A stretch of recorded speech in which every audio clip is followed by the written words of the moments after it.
So one of the things that I talked about is fueling innovations. We recently spoke to a autonomous car manufacturer, and they were saying that they have done some innovation on safety, and they would make to have the safety standardized, and that is to ensure that everybody is in a common platform.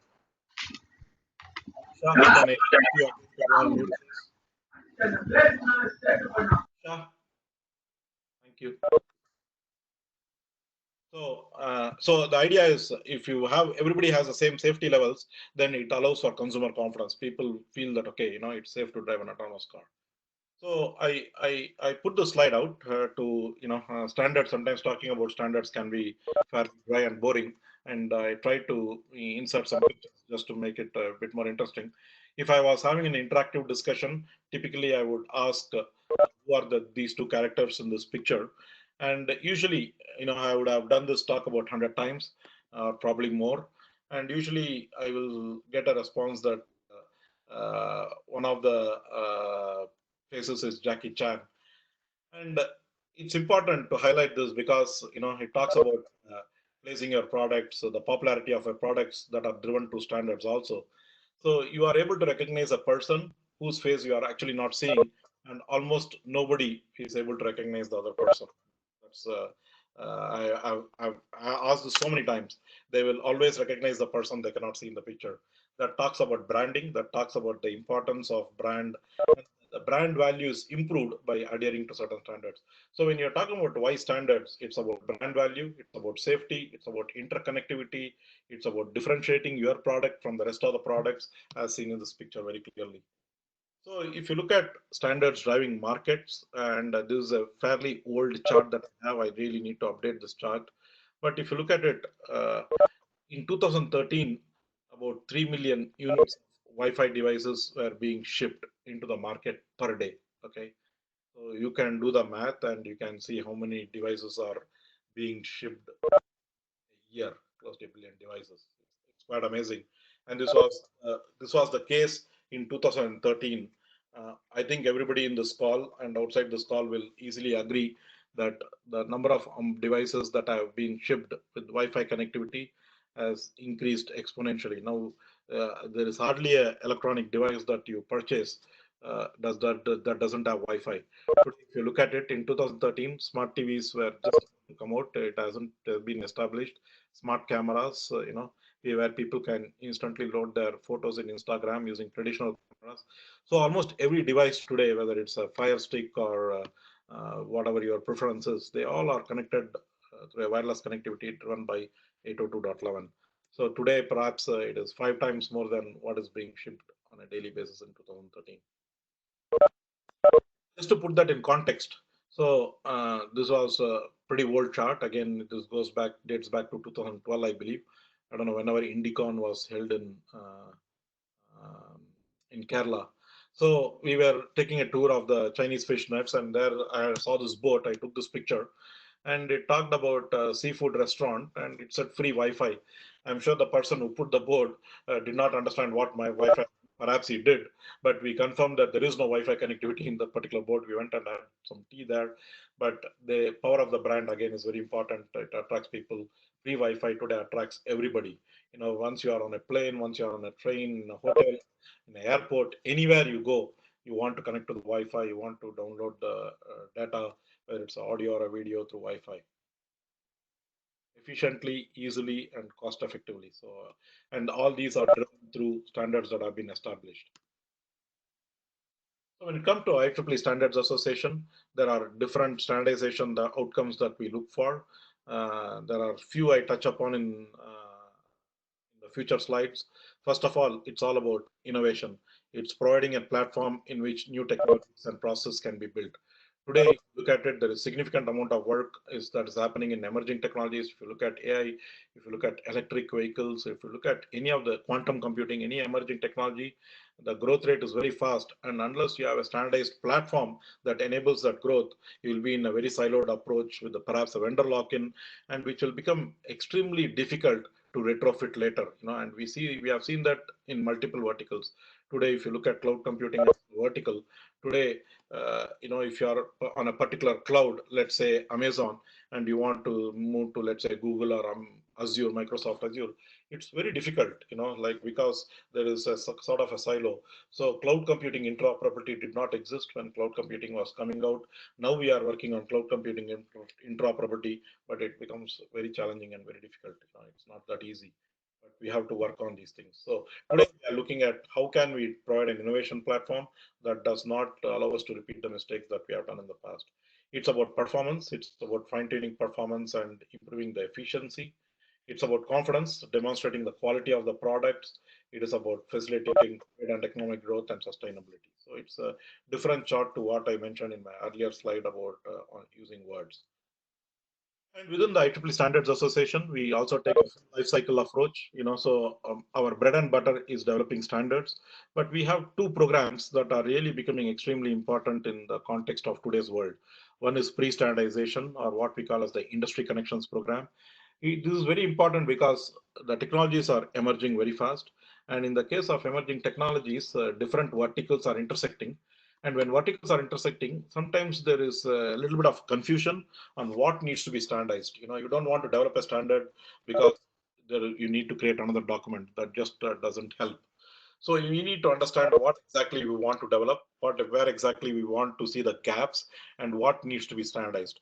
So the IEEE pre-standards program, the industry connection program, provides a framework to do these kind of activities. You can do vision activities, roadmaps, standards, gap analysis. One of the things that you cannot do in an industry connection activity is actually develop standards, because there is a standards development platform where you have different process, different rules to develop the standards. The industry connection program or the pre-standards activity is slightly more lightweight. Then on the other end, and I talk about it a little bit later on with a bit more detail, is the standards implementation. Once you have developed a standard, how do you ensure that people are adhering to the standard? You have to understand that within the IEEE, both the standards development and the standards implementation, the conformity assessment, that is market driven. What do I mean by market driven? It means that when people see a need, and I say people, it can be industries or it can be individuals, when they see a need to develop a standard, they will come together and develop a standard.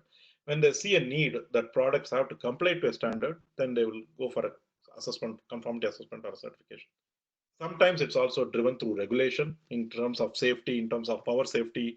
The regulator will step in and they will say that, okay, I want to make sure that if before we purchase a product for a particular substation, that it is adhering to this particular standard. So they will enforce certification when it comes to regulatory and safety aspects. So there are two ways where certification is done. So there are a big portfolio of programs that we have, and we talked about standardization. We are a membership organization. We are driven through membership and industry connection and conformity assessment. On the left chart, it's the regular programs. A lot of people may not be aware of the three bubbles on the right. One is provide registries. So when I say what we mean by registries is we provide unique identifiers to support global compatibility. If you look at your machines, your phones, your laptops, all of them have a MAC ID. MAC actually being sent by the IEEE. So when people want a new set of MAC IDs, they approach the IEEE and we give a MAC ID. There are also, I don't know who Sunan DAC is. If Sunan DAC can go and mute, that would be appreciated. Or if somebody else, if the host can mute them, that will also be. So we have registries, and then we have also alliance management, where we support trade associations and organizations. So there's a consortia, and companies get together and form a consortia. They don't want to create a staff to support the consortia. IEEE will provide the staff service for alliance management. The last program, and it's a brand new program within the IEEE Standards Association. Okay, if you give me a minute, let me go and mute Sunan DAC. They are not listening or muting themselves.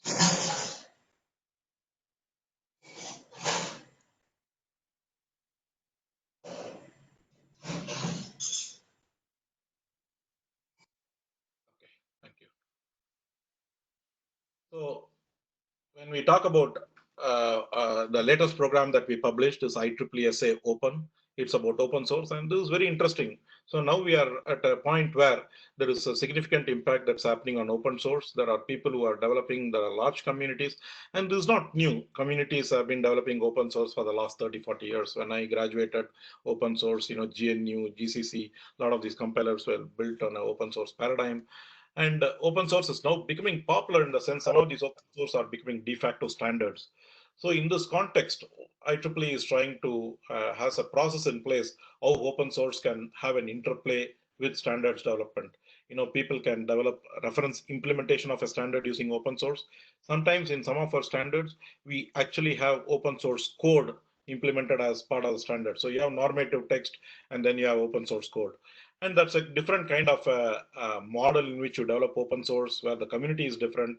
So there are processes and procedures that we are putting in place, how you can ensure that the standards and open source interplay with each other. So this program is live today. For people who are interested, they can go to opensource.ieee.org. So in terms of focus areas, we are expanding into new areas. A lot of people, IEEE traditionally has been very focused on electrical engineering. As I said, now we are pushing the boundaries of engineering. We are looking at pharmaceutical and life science. There is a practice within the IEEE Standards Association, which is looking at pharmaceutical and life science. And you might wonder why pharmaceutical and life science, but today, if you look at patient identity, clinical IoT, or supply chain of drugs, there is a lot of counterfeit drugs. How do you ensure that the supply chain is foolproof? And people might have heard about the concept of blockchain. So now we are looking at how technology can help these industries, whether in the pharmaceutical and life sciences. Same thing we are doing with respect to agriculture. Agricultural IoT is very already it's very well established where people are looking at IoT protocols, whether it is about watering your plants or predicting the weather or some kind of machine learning that you are using. But on top of it, there is also the farm to table where you are talking about supply chain, and blockchain can help out there. Mobility and automotive, in the era of whether you are talking about electric vehicles or the next generation autonomous cars, this is having a significant role. Today the role of a car is being redefined. In about 10 years time, perhaps it will be quite common to see a car without a driver. So it is just a space where people interact, communicate, move from one point to another, and how you can establish that kind of an environment. So mobility and automotive is a significant area. Energy fuels growth. Energy drives all our GDP. The influx of renewable energy and fuel cells and the new energy platforms, standardization is very critical. And another unique area is legal. So if you look at our AI and ethics, there is we are talked about ethical implementations of different technologies, and one of the platforms we are looking at is ethics in the legal system. So if you look at it, IEEE Standards Association is looking at the space much more broader than looking at just communication protocols per se. We started an extremely new program, and when I say we, it's not IEEE SA. This is a global IEEE objective on sustainability. This is a very recently announced program on sustainability, where we are talking about standards and social impact, and how can we make sure that when we talk about sustainability itself, there are various aspects of sustainability. One is on the energy side, where we talk about renewable energy, climate change, greenhouse gas emissions. But there is also the aspect of reusability. How do we, recycling and reuse used to be very common, at least for people in India. And as Indians, we understood recycling and reusability. We keep repairing things until they completely fall apart. But the new generation has completely moved out of that kind of space. Now we don't want our phones to last more than 3 years because new phones are coming out, new features, and we go all out of our way to actually break the phone so that you can justify a new phone. But that is not aligning with a sustainable environment. So we are looking at circular economy. I'm not sure how many people have interest or know about circular economy, but I would strongly encourage people who are interested in sustainability to take a look at circular economy. It is basically about the full life cycle of a material, and how it goes back to the ground to ensure that everything that we are actually using has a sustainable aspect of it. Within standards, we have also developed standards and IEEE 1680 series, which talks about how do you do sustainable components within a mobile phone, within a tablet, within a PC. There are aspects to it that we have already developed. From a full portfolio, the standards and social impact, we can talk about different aspects of it. We are talking about ethical AI systems. We are talking about fairness of trade data. We are talking about child online rights. Today, if you look at within the IEEE standards, this is a very big topic. If you look at number of people who are going online, the age group is coming down significantly. There are children who are actually downloading apps, playing with apps, agreeing to privacy terms, and what does that all mean? So today, children are actually behaving like adults, and that is going to happen. You are not able to stop that.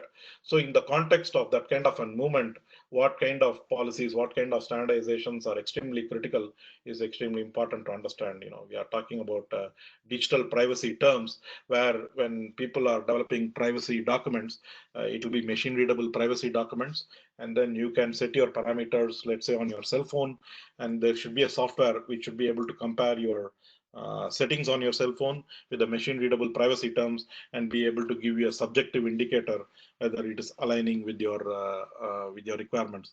Today, as adults, we find these privacy terms very challenging. So what are all the protection rights for children? I think that's extremely important. We are also looking at digital identity and agency of data. I'm sure many people have heard this common debate about who owns the data, and agency is all about ownership. So today we are looking at agency of data. How do you define the agency of data? And how do you understand the people having multiple identities, the same human person having 10 different digital forms, and how can you manage that identity? So there are various aspects we are looking at from a social impact perspective, and how standards can build this, address these kind of problems. So in the next 5-10 minutes, I will talk a little bit about the standards process and the certification program, and I'll stop there. Um, so if you look at IEEE, and IEEE is into standards, but what differentiates us from other organizations, right? And there are a lot of SDOs around the world. Every country has a standards development organization, and there are other international standards development organizations such as ISO and IEC. We have some kind of collaborative framework, but what differentiates us is within the IEEE, we have the entire end-to-end gamut of perspectives. So if you look at the technical societies, they have researchers, they have academicians, people who teach, people who are looking at cutting edge research that is not yet coming into standards, coming into products. So we have that aspect of it. Today, if before 5G standardization came into place, if you look at IEEE Explore, and if you look at number of articles that were published under 5G, you already had 3,000, 4,000 documents published in 2008, 2007 in the concept of 5G. When 2012 and 13, 5 years later, standardization started looking at it in a much more serious way. And there is a reason for that. If you look at technology, if you look at a particular, AI or whatever be the technology, when it's a concept, typically we do academic conferences, we do workshops, we get experts to come together, talk about research, what they are doing, and then they start publishing. When they start publishing, you are in a pre-competitive space where some early adopters will look at a publication and say, hey, that's a great idea. I want to implement that idea in my product, right? So there will be some kind of product development, but very few people looking at that kind of a technology. And then slowly the technology, if it evolves, a lot more people come into the place, that becomes a competitive R&D space.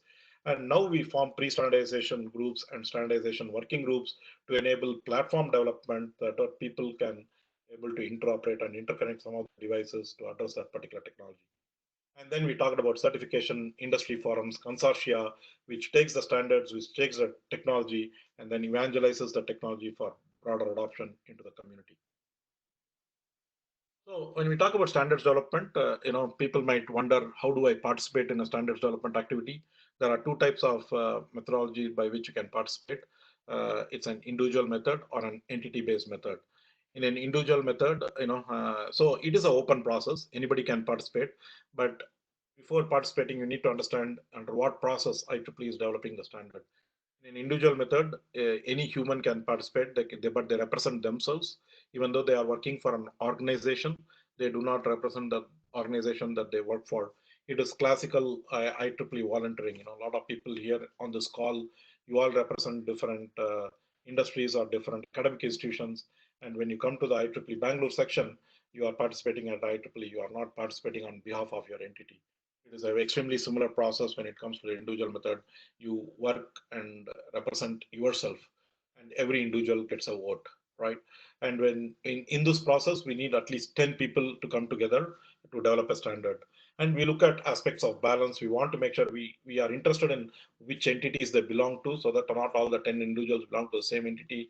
We want to make sure that there is a balance of entities, there is a balance of perspective, manufacturing, design, R&D, there are public, regulations. So there are different perspectives that need to be captured in developing a standard.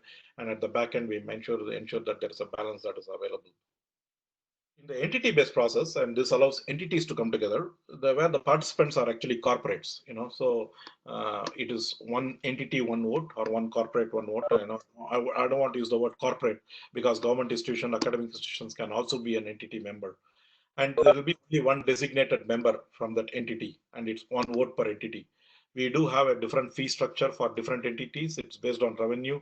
Not-for-profit government entities pay one-third the price, then startups pay a much lower price, and it, depending on the revenue of your company, size of your company, the fee varies, right? And then any number of people can be at a meeting from a single entity, but you will get only a single vote. So these are the two methods. And how do you decide which method a standard is being developed? It depends on who proposes the standard. Okay, so that goes to my next topic. Any individual or a company can propose a standard. Sometimes a company is interested. They have developed an IP. They have perhaps patented an IP, and they are saying that, hey, like we have a small market. How can I address a bigger market? So they want to say that, okay, a standardization platform is an opportunity for me to address the bigger market. So what they do is they will come to the IEEE Standards Association. We work with the technical activities. I said that it's a collaboration between standards association and technical activities. We identify the right technical society, then we identify a standards committee within the technical society and see whether this idea matches their scope. And if that idea matches the scope, then we develop what we call as a project authorization request. A project authorization request, we call it a PAR. We love our acronyms, is the one that IEEE looks for before they approve a working group that can work on a new standard. So I talked about the project authorization request. It flows into my next chart. Once the IEEE Standards Board approves the project authorization request, that means that we have told the submitter of this document that they can go and form a community in the process that they have established, bring people together or bring companies together and start developing the standard. So you develop a draft standard within the working group. Once the working group approves the draft standard, and some of the terminologies have changed. This is a world chart. But for the purpose of this conversation, I think this is fine. So once the working group has approved the draft, then it goes to what we call now as a standards committee ballot. That means the technical society which supported that particular project, now it goes and votes among the broader community within its society who have interest in this particular topic. So this allows for people who did not actually participate in developing the draft standard can actually comment on that particular draft standard. And then the working group collates all the comments that come from the standards committee ballot. They have to address all the comments. So there is no choice. They can decide that some comments are out of scope for their current project, but every comment has to be addressed. And once the IEEE board is satisfied that all the comments have been addressed, then they approve the standards document and we publish the standard. A standard is valid for a period of about 10 years.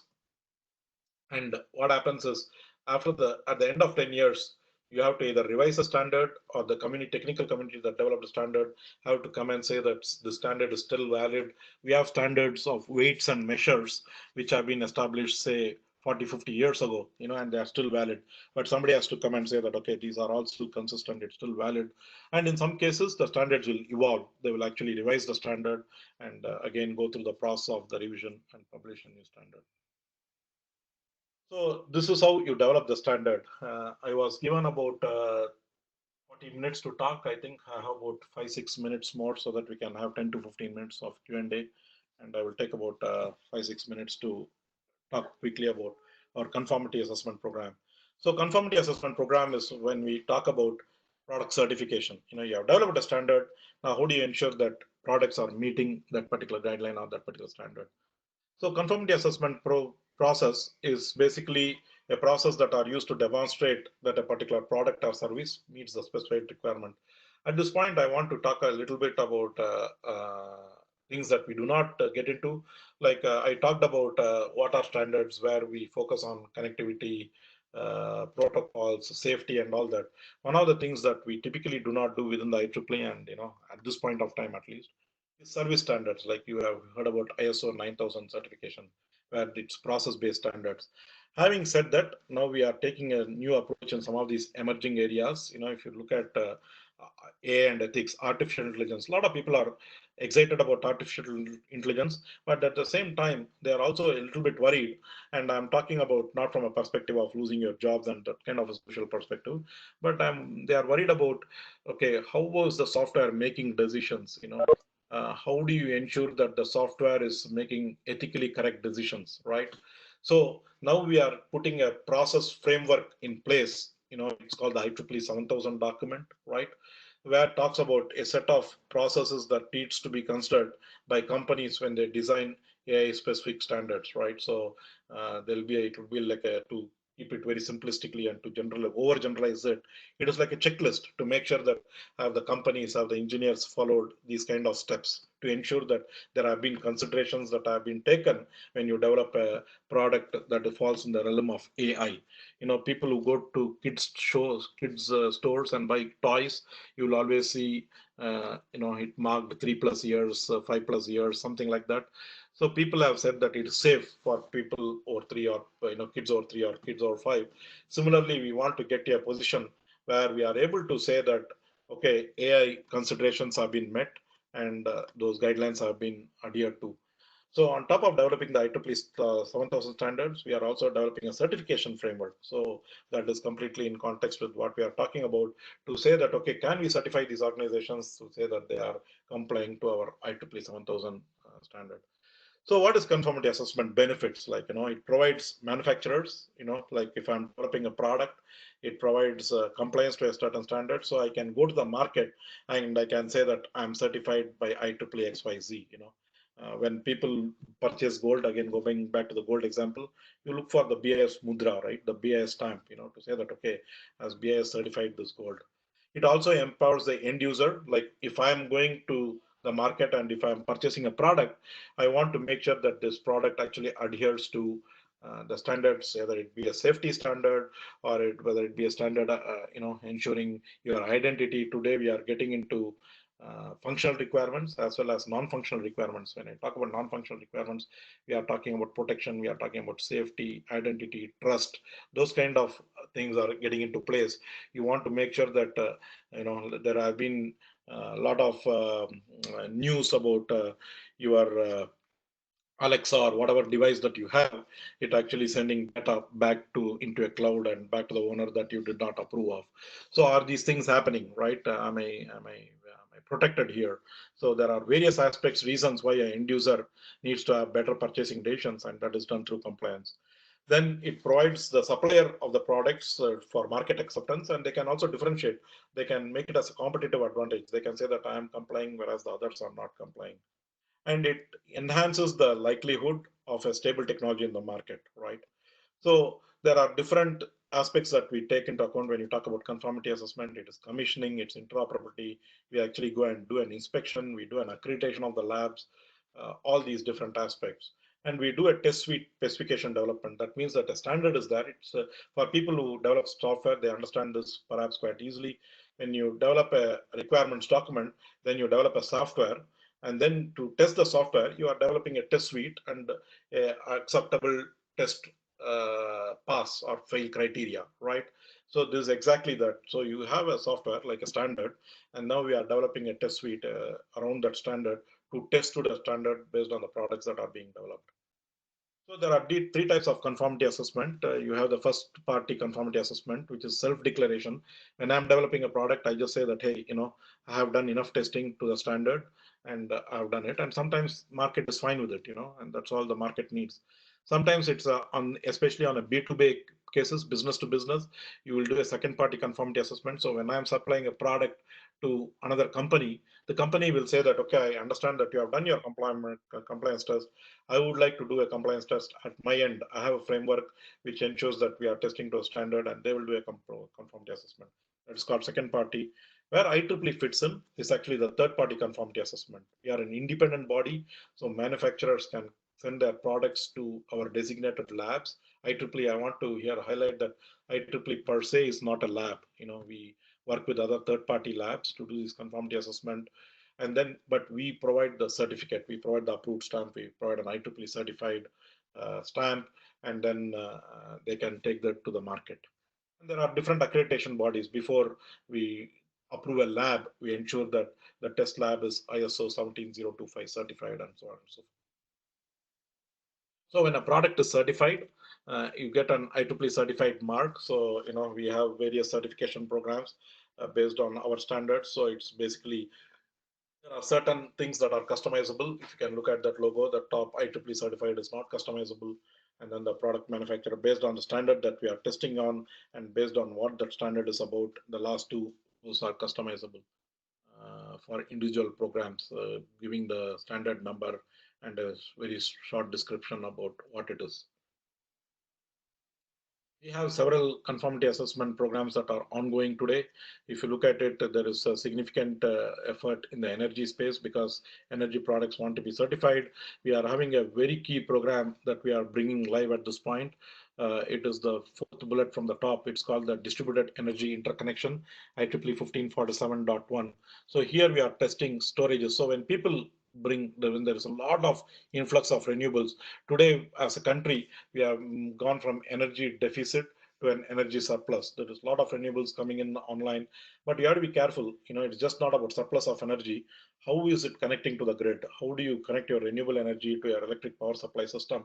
And what are the considerations that need to be taken into account when you do that, so that you don't bring down the grid for different fluctuations or whatever the parameters that you didn't adhere to. So there are a set of standards called the IEEE 1547 series of standards. There are about 6 or 7 standards in that compendium, which talks about various aspects of this interconnection. And now we are looking at 1547.1, which is a test suite, which is a specification on how to test to 1547. So basically, we are testing the storage that connects to the grid and ensuring that there is voltage right through, there is frequency right through. Right throughs are important because if there is one renewable that goes down, it shouldn't bring down the whole grid. It should be move past it. So it tests various of these aspects. Then very critical also is nuclear equipment qualification. That is extremely critical. It's we have past history has shown that how critical this is. So we want to make sure that we have several nuclear standards like seismic and other things, and we want to make sure that the products that are going into this nuclear power plants are certified. Some of the really emerging standards, electric vehicle charging, there are a couple of standards that are in the market today, one of them being IEEE 2030.1.1, which is also called as CHAdeMO for people who are familiar with the sector. It is mainly driven by the Japanese car manufacturers. They came into IEEE, standardized it, and now it's standard, but also on top of the standard, we are putting a certification in place where we can certify the electric vehicle charging component. And also the last one I want to touch upon for about 30 seconds is sensors and IoT quality of data, IEEE 20. We have several sensors, several cameras or whatever be the sensing technology.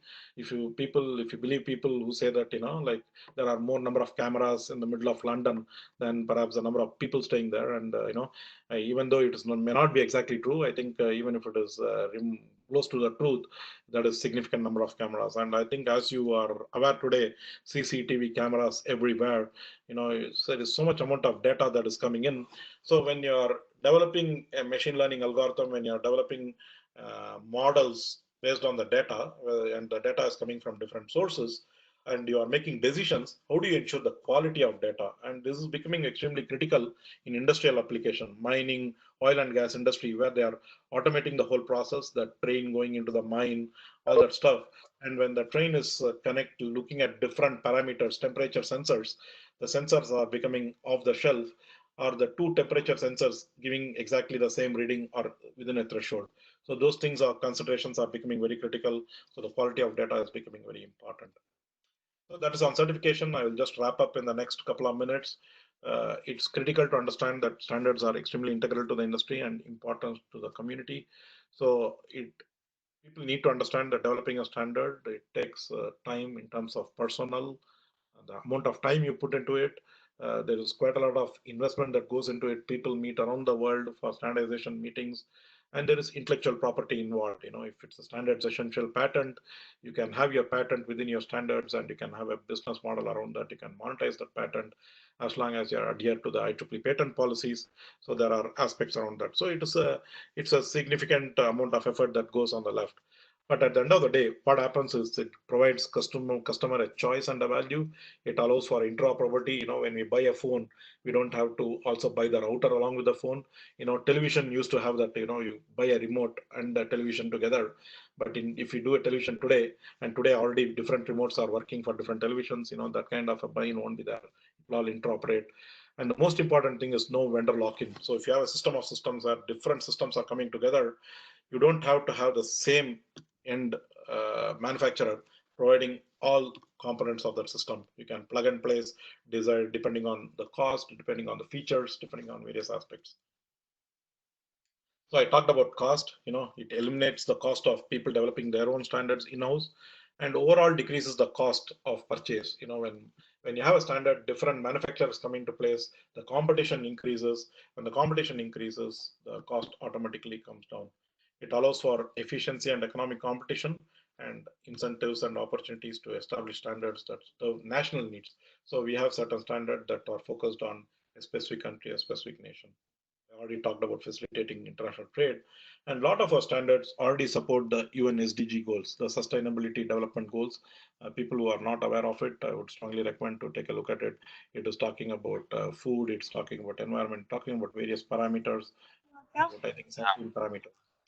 And crucially, exams అన్ని అంతా postpone అయిందాక ఏం తెలీదు, ఏమి అసలు semester start అయ్యి 1 week 2 weeks అయింది, అంతలో ఇలా అయిపోయింది.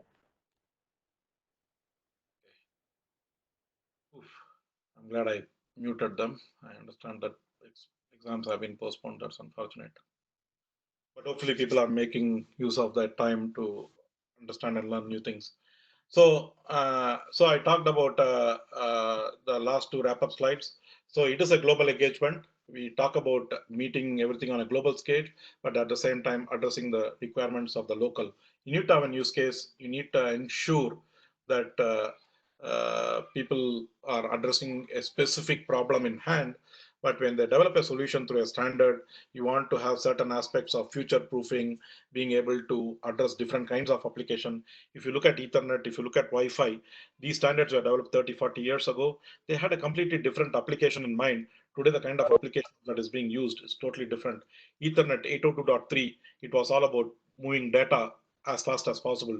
Today, if you look at car manufacturers, automotive, all the wiring inside the car is driven by Ethernet. So today, they are driving a completely different set of requirements, right? So it's important to understand that. So we also understand that we are not the only organization. At the same time, one organization cannot do all these things. There are several organizations. We need to collaborate with different people in different countries. Here it is just a eye chart. I think this is about 2 years old. And we have had about 5 or 6 more agreements. The agreements, the Kazakhstan Bureau of Indian Standards. And I talk a little bit about the Bureau of Indian Standards, where the Bureau of Indian Standards are able to adopt IEEE standards and publish it as national standards within India. And that is not in a particular technology space. All the standards that we have published, they can adopt it. And the relationship with Bureau of Indian Standards has been growing very strong in the last couple of years. And we also work on the telecom side with Telecom Engineering Center, and also with TSDSI, which is the Telecom Standards Development Society of India, for general cooperation and also possible adoption of our standards in the space in the future. We have about 340 corporate members. This is probably a eye chart. People cannot read it, but number of industries coming together are increasing by the day. They want to influence the technology development, incubate new technologies, and shape the directions of the markets, and provide global thought leadership overall to the IEEE. With that, I want to stop here. We invite people who are interested in standards to connect with Ashwini or the Bangalore section or the Bangalore subsection or with myself, and we can see what is your area of interest and see how we can participate in standards development activities. With that, I stop here, and I hope I was audible throughout the last 45 minutes or so. And there were some interrupts in between, but hopefully that didn't disturb us too much. I hand it back over to Ashwini at this point.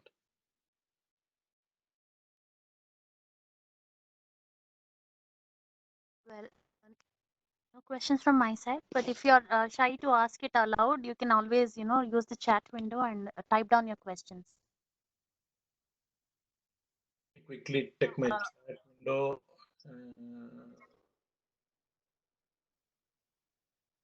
So I've been screening that there have been no questions as of now. So if you'd want to talk, please raise your hand. Yeah, don't feel shy. I always tell my audience there are no bad questions. There might be bad answers. Okay, so and if I'm able to address your question, I'll be happy to do that. If I'm unable to address your question, I'll get back to you. I'll find out the answer and come back to you.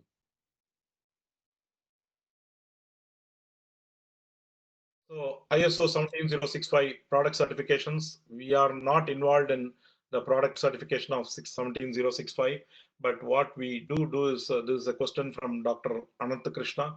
So we look at the ISO in different perspectives. So we engage with them and also we do the accreditation. So what we do is we also have our own product certification, and this is a fairly new program. When I say new program, it's about 7-8 years old, but in the markets that we are looking at, it's fairly new. So what we do is we accredit the lab. If you are a lab who wants to do product certification, we want to make sure that you are able to do the product certification in your lab. We don't have a lab. We establish a test suite, a test method, and then we tell our manufacturers that they can send their products to all these labs. The labs will do the testing. They will generate the test reports. They will send it back to IEEE. IEEE will publish the certificate actually. Can I assume as QCI in India as part of the accreditation body? So the accreditation body, so Quality Control of India, I know them and I understand them. So we have not engaged with Quality Control of India, and we perhaps need to do that. But we provide the certificates with I understand. So IEEE will enact as exactly. It will be the same as. So we are the accreditation body. We will provide the certificate. We are a third party, non-governmental. We will publish the certificate. That is correct. That's correct, Dr. Anand. Lost you. Yeah. Can you repeat that, please? Yeah. So we are an accreditation body. Yeah, we are an accreditation body. So we will give the certificate. So it is the same as IEEE will enact, as same as NABCB. That's the comment from Anant Krishna, and I agreed with them. So we are not a lab. We don't do the testing, but we are the accreditation body which will give the certificate, same as NABCB. Okay. I had a personal question of my own.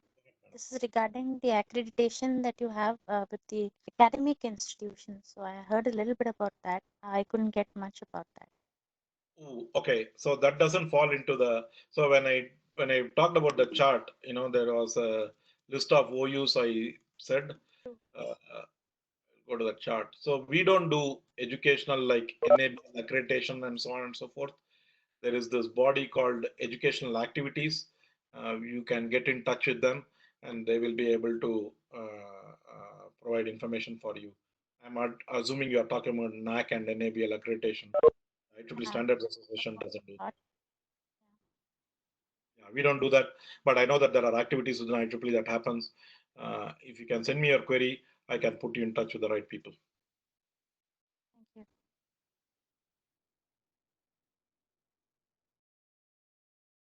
you. Any other questions from anybody else? If not, I really do appreciate your patience and I thank everybody.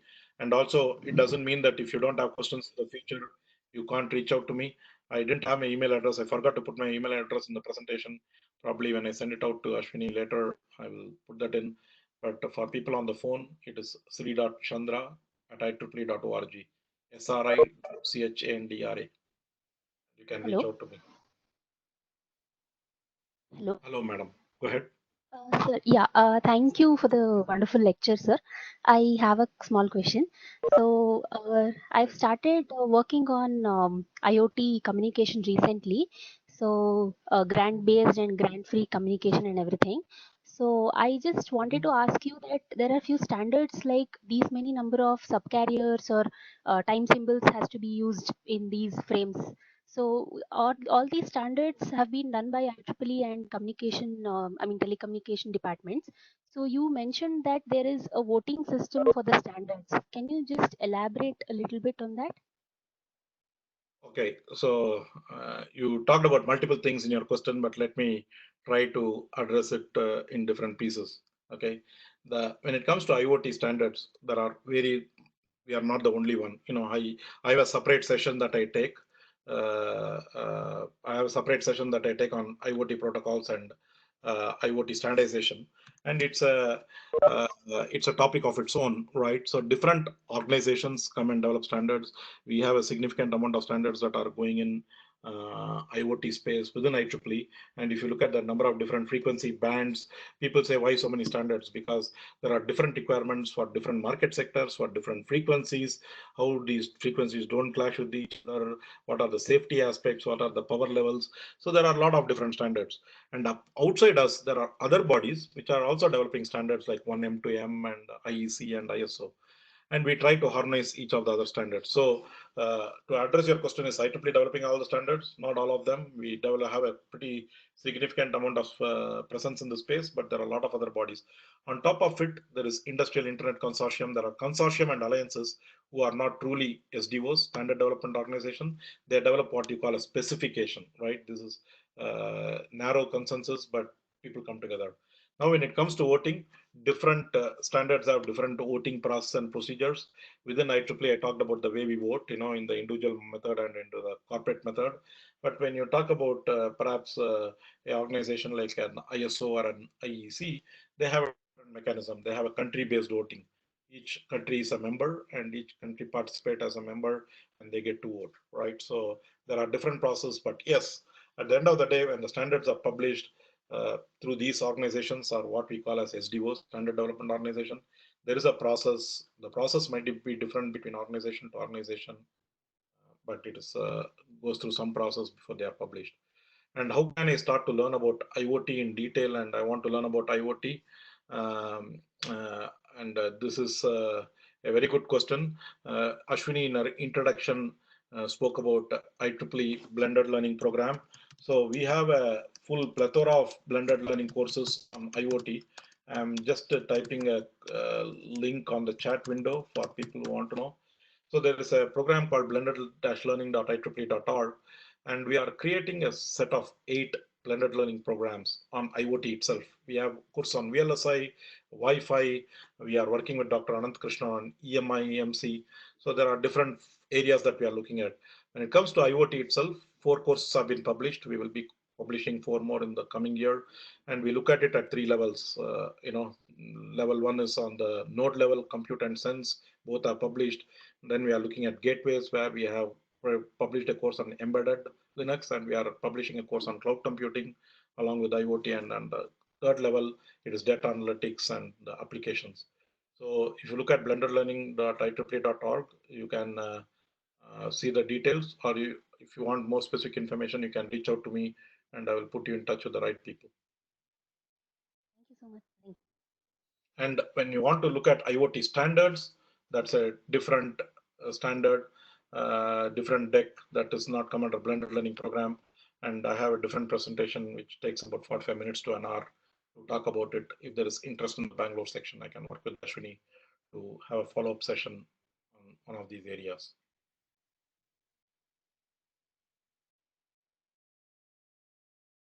Any more question?